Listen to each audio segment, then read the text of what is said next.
Truly, from hyacinth and purple, vermilion and fine linen, he made the vestments with which Aaron was clothed when he ministered in the holy places, just as the Lord instructed Moses. And so he made an ephod of gold, hyacinth, and purple, and twice-dyed scarlet, and fine twisted linen, wrought with embroidery. And he cut thin strips of gold and drew them into threads, so that they could be twisted into the weave of the first colors. And he made 2 edges, coupled to one another at the top of both sides, and a wide belt from the same colors, just as the Lord had instructed Moses. He also prepared 2 onyx stones, set and enclosed in gold, and engraved with the skill of a jeweler, with the names of the sons of Israel. And he set them in the sides of the ephod, as a memorial to the sons of Israel, just as the Lord had instructed Moses. He also made a breastplate, wrought with embroidery, according to the work of the ephod, from gold, hyacinth, purple, and twice-dyed scarlet, and fine twisted linen, with 4 equal sides, doubled, of the measure of the palm of a hand. And he set 4 rows of gems in it. In the first row was a sardius stone, a topaz, an emerald. In the second was a garnet, a sapphire, and a jasper. In the third was a zircon, an agate, and an amethyst. In the fourth was a chrysolite, an onyx, and a beryl, surrounded and enclosed in gold by their rows. And these 12 stones were engraved with the names of the 12 tribes of Israel, each one with a single name. They also made, in the breastplate, little chains linked to one another, from the purest gold, and 2 hooks, and the same number of gold rings. Moreover, they set the rings at both sides of the breastplate, from which 2 golden chains would hang, which they connected with the hooks that projected from the corners of the ephod. These were both in front and in back so that they met one another, and so that the ephod and the breastplate were woven together, being fastened to the wide belt and strongly coupled with rings, to which a hyacinth band was joined, lest they should shake loose and be moved away from one another, just as the Lord instructed Moses.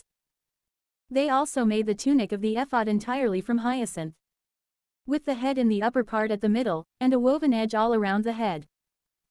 Then, at the feet below, they also made pomegranates from hyacinth, purple, vermilion, and fine twisted linen, and little bells from the purest gold, which they set between the pomegranates at the very bottom of the tunic all around.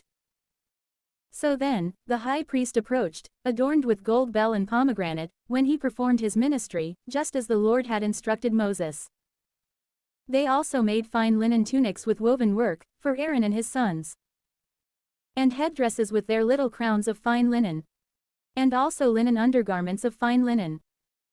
Truly, they also made a wide band of fine twisted linen, hyacinth, purple, as well as vermilion, twice dyed, with skillful embroidery, just as the Lord had instructed Moses. They also made the plate of sacred veneration from the purest gold, and they wrote on it, with the skill of a jeweler, "Holy to the Lord." And they fastened it to the headdress with a hyacinth band, just as the Lord had instructed Moses. And so all the work of the tabernacle and of the covering of the testimony was completed.